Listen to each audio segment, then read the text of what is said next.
So the second step in the drying procedure involves adding a solid drying reagent.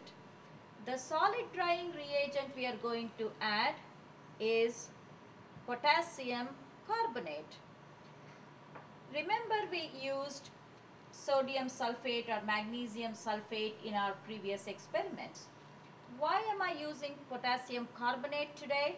Potassium carbonate is an anhydrous drying reagent. It will also remove any acidic side products that may be left in our reaction mixture. We used phosphoric acid as the catalyst. So if there is any trace amount of the acid, when I use potassium carbonate as the drying reagent, it will remove that as well. So we are going to add potassium carbonate to this solution.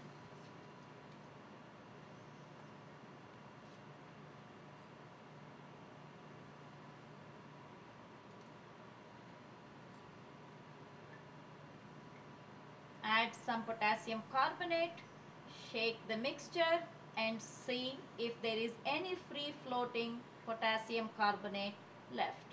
Notice that all of the potassium carbonate that I added is clumpy. That means there is still some moisture associated with this liquid. So I'm going to add some more potassium carbonate.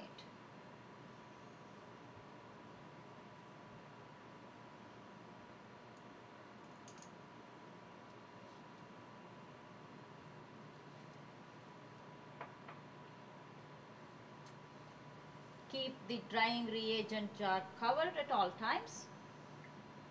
Shake the reaction mixture and see if there is any free floating potassium carbonate.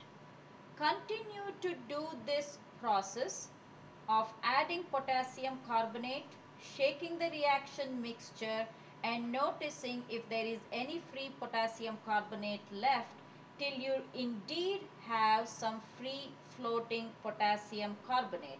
You have done this drying procedure before, so you know when to stop.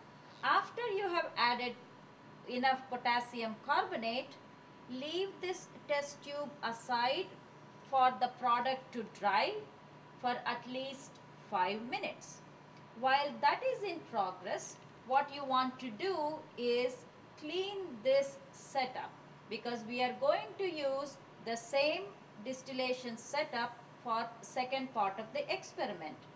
The way you want to clean this setup is, of course, disassemble everything and rinse all of the glassware that you used first with distilled water, then rinse it with ethanol, then the final rinse of all the glassware should be with acetone.